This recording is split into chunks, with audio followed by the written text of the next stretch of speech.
And up here in the top right, he just used Ghosts in TVT as an opening. He is MVP Noblesse. There he is. Hi, how you doing? Pretty good, I just beat Maka Prime. And down here, we have the man who could fit into a poster tube. One of the most talented Terrans that we have seen during most of StarCraft 2. Will he be able to stay in Code A? Maka Prime win. You know, there he is. the thing about TVT on all these new maps is the maps are so big. Yeah. You basically kind of only have one chance to do an all-in.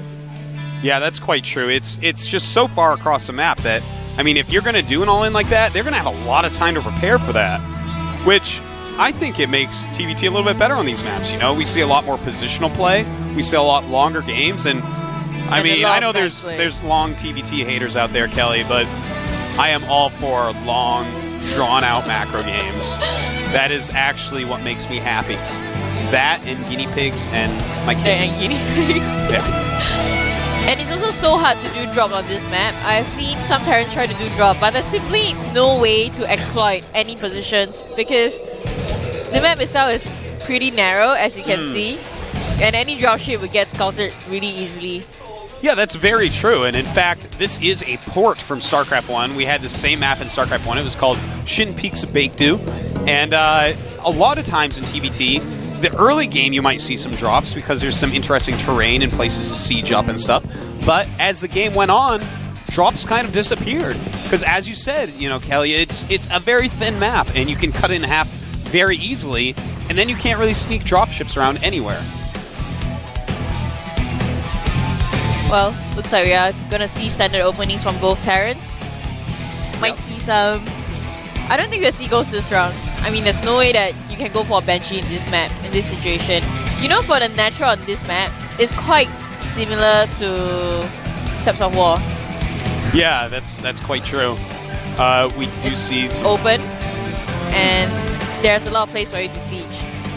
Well, both players are getting 2 gas.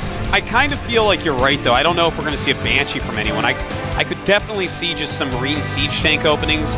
You know, this map has a lot of high ground, a lot of thin passageways. So you're definitely going to want to use a lot of Siege Tanks on this map the longer you get into the game. And every TVT we've seen here so far, really the player who's gotten a lot of Siege Tanks has been the winner. So I would not be surprised at all if both these guys just kind of transition into Siege Tank expands. I've seen you and Nick do a lot of Code S playing style, and a lot of the TVT playing style has transited into a lot of mag play, fully utilized mag play. And Banshee is really good super late game because of siege tanks. And the Banshee can snipe the siege tanks, which we saw you guys cast at Jinro's game. Yeah, that's that was true. really good on Shakura's. Here we go. Uh-oh, Noblesse! He way over went in with those Marines, and look at that, no losses. Maka Prime cleans it up, and now Noblesse is going to have to be very careful because a counterattack is incoming. His Marine was actually standing in a straight line. Yeah, and Hellion just murdered them. Guy's almost a serial killer at this point.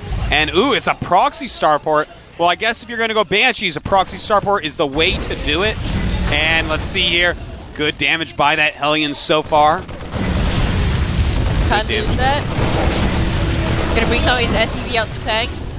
Oh, very nice control there. Oh, didn't manage to repair that.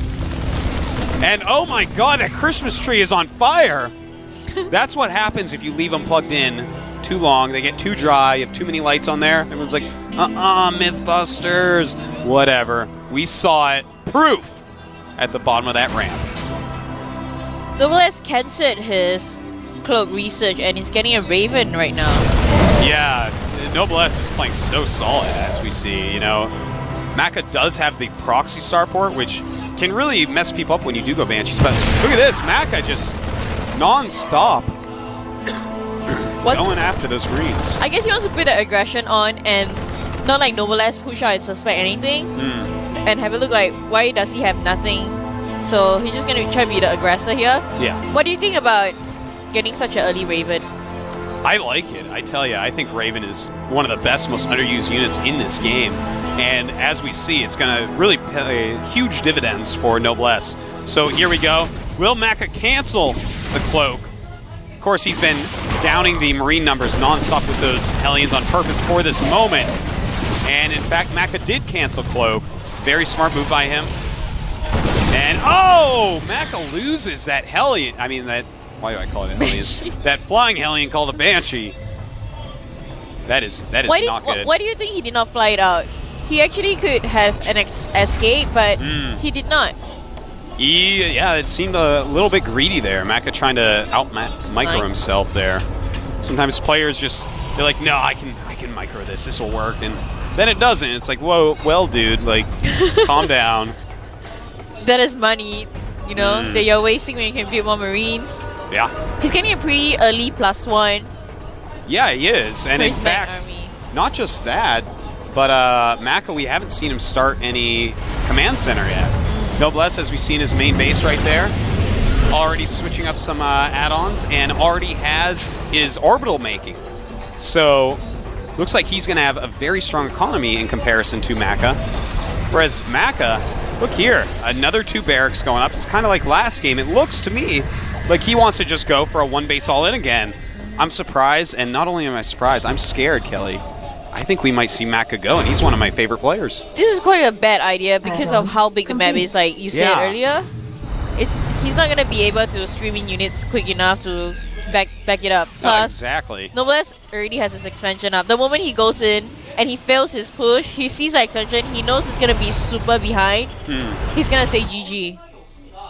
Yeah, I think you're completely right there. I mean, if Maka just goes for this push, then it's too slow. How is it ever going to work?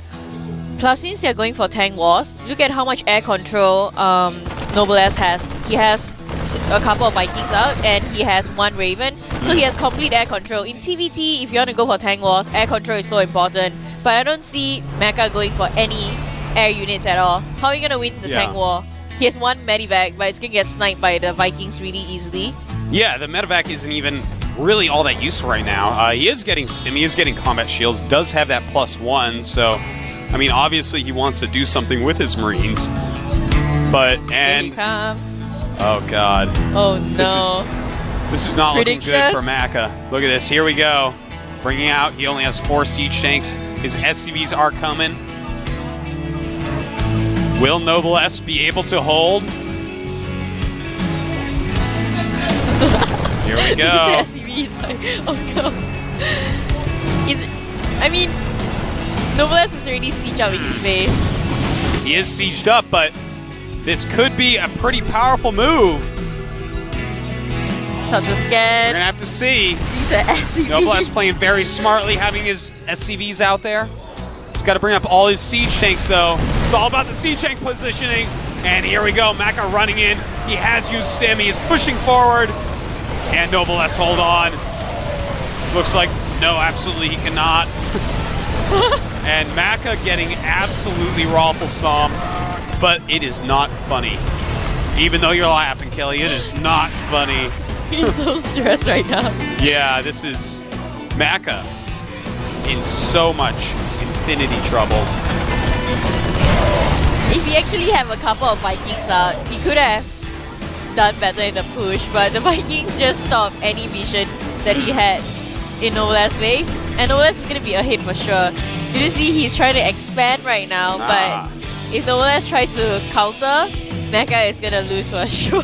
Yeah, I mean, that air dominance, as you were talking about earlier, is just so important here. You see that, I mean, with the point defense drones, the Vikings there, he can always have superior vision with the siege tanks. And right now, SCV-wise, Maka isn't doing as badly as I thought he would. You know, he has 24 SCVs against 31 from Noblesse, but Noblesse has 2 command centers, so he's just going to pull away and keep on making more and more and more. Meantime, as we see Maka walking up the side of the map, maybe trying to get a new position up on Noblesse, but I don't know. You know, Noblesse has superior scouting, superior economy, superior units, superior tech. He's just superior. Loses one of his Viking to Marines who is steaming up. Gonna lose the second Viking. That does not matter though. Yeah. I mean, he saw that little attack coming up the side. He'll watch for it now. Just gonna keep on making a whole lot of units. He's gonna get Banshees right now to counter the siege tanks that Maka has. I like that. Because Maka, of course, a very late second command center, isn't gonna have a whole lot of scans. You know, he's also not gonna have a lot of minerals for missile turrets. And other than that, he's just gonna have to deal with Marines. And when you're only using Marines against Banshees, then the Banshees are gonna be quite annoying. Even though they probably won't win the game, they'll be quite annoying. Oh, look at that. Maka wants to get back in this game, throwing up another command center. Is that the third one? Yeah, that's going to be his second expansion. Huh. Well, right now, supply-wise, 101 for Noblesse, 71 for Maka. Well, I guess he's just gonna try to be as aggressive as he can so that Noblesse doesn't push before he has enough economy to match his. Noblesse can actually start expanding to his second expansion right now, but he isn't doing so. Looks like he's preparing for a timing push. Yeah, it doesn't get an definitely upgrade does. though. He has an engineering bay, but he hasn't got an upgrade for his Marines yet. Yeah. You know, a lot of times when you're actually just going to hit a timing push you expect to kill your opponent, you normally will skip an upgrade. To all you little noobins out there trying to get better. That's because Atosis takes care of you guys. I try. It's normally tasteless, but I try from time to time. You know, I love the news. Yeah, but basically you'll want to skip a lot of... Ooh, we're watching this guy instead of that Banshee die, a horrible, terrible death. But yeah, you'll normally skip any plus attack or plus defense upgrades. If you just have a random timing push, you're like, oh, this should probably kill him. I'm going to get that extra siege tank with that gas instead. So we see Noblesse moving across the map.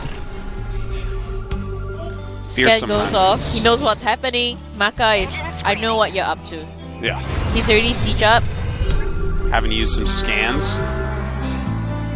Maka getting a little bit scared there. You know, that's another thing about having air dominance. Maka's having to use scans now. That's 2 less mules now. And he cannot really be skipping out on mules because he's just behind. And Noblesse, beautiful with that Banshee. Maka just used 2 scans, does not have any left. Oh, good place turret as well. Oh, Maka losing all of his ground. Nice push dying by Noblesse here. Oh, Noblesse loses half his Marine army there. Moving too forward with his Marines. Banshee having free snipes at the siege tanks right now. Not enough Marines for Maka. Maka really needs to defend this, but it looks like it's pretty strong. You know, he's I don't know. Oh, he's losing this high ground advantage. Look at that, more tanks being blown up. And Maka, I mean, he is fighting literally uphill here. It's an uphill battle. Noblesse taking the high ground, has air superiority, has more siege tanks on the high ground. Maka just in a terrible spot, but good scan there. Noblesse is losing some siege tanks. Right now, Maka 40 supply behind though. You know, he's got 94 against 127, I guess. Oh, no, that's 30 supply. Siege tanks coming in from the side. Oops. Actually doing quite a bit of damage there. Took down 1 siege tank. At the same time, he's moving his army up in upslope, even though you couldn't see. Banshee comes in and snipes 2 more siege tanks on the ground. Oh, wow. Almost takes a third one. He can actually move in right now, which he's gonna do. This might be the end. Look at the PDD. Yeah, very nice PDD there. Loses the missile turret. Oh, what can Maka possibly do from here? 83 supply against 134. That's like 50 supply more for his opponent. Just Maka in a terrible spot. I can't believe how outclassed he is right now. Do you say he was the best? During the beta, he was the best Terran. Wow. He was owning up the Korean server, but here he is. A long and far fall from grace, unfortunately, for Mac Prime. I don't see him defending this one. Yeah. I really hope he tries to do something, but his tanks are not even siege up. He can't push out at all right now. He's gonna bring his SCV, going for one last try. Steeps up. Can he do it? Point defense drone doing a good job. Good auto turret coming down as well. There's just too many siege tanks from Noblesse. Here comes his Marines, catching on the siege tanks. Gonna lose his siege tanks right now. That would be game. GG, well played by Maka. And Maka, I am sad, Kelly, because I have always liked Maka. I always love to say Maka prime time. But he's out. This is the first round of Code A. He's going to have to go through the qualifier again. And going through these qualifiers, I actually can't stress enough how hard they are. We have top end players that can't make it through. And I don't know. Will we see Maka again? I feel like we will because he's a very good player, but this is actually quite amazing to see players like him, like Ace, like Squirtle, like Moonglade, like Hey Pro, these great players dropping right down, and they have to go through the qualifiers again. Well, that's GSL for you. Look at Nasty and Boxer. I know, right? Oh. Why is StarCraft so hard? Why is StarCraft so hard? That's the I think problem. It's the hardest game. It's certainly ever. This don't even talk about chess. Don't talk about Quake. Don't talk about anything. This is the hardest game in the world. This is so hard. We just saw Maka Prime fall out of Code A, man. He's gone. So Noblesse, though, very strong play, very interesting player. I'm interested to see what he will do in the future. I loved that ghost opening on Scrap Station. That was really good prediction from him. Impressive. Yeah, totally. See the crowd there for 1.5 seconds. Back to us. Looking at Atos' like, that's a crowd, but let's go back to us. Yeah. Next game, TSL Alive versus OGS Season. Yeah, this is going to be pretty fun. These guys are both very, very good. They're both... I think they're both right at that level where either of them could be Code S or Code A. You know, I could see either of these guys getting back to the up and down matches and maybe getting, maybe not. Cezanne has shown some great games, knocked out Rhett last season, in fact. He knocked out like every foreigner last season. He was the foreigner killer. Knocked out Rhett, knocked out Loner. I think he knocked someone else out, I don't know. Knock you out? No, he never knocks me out. Not me. I'm awesome. All right, anyways, we're just going to get right into this game. This is going really quick. All right. Yeah. The map is going to be Crevasse. Huge map. It is a huge map. A TVZ. Should be very good here. Whatever it is TVZ. It's going to be good. TVZ is just a great matchup to watch. I love watching this matchup. So, Alive versus Cezanne. I can't believe one of these guys is not going to be in Code A anymore. They're both definitely at least Code A quality. So, we're going to have to see. It is time. Let's do it.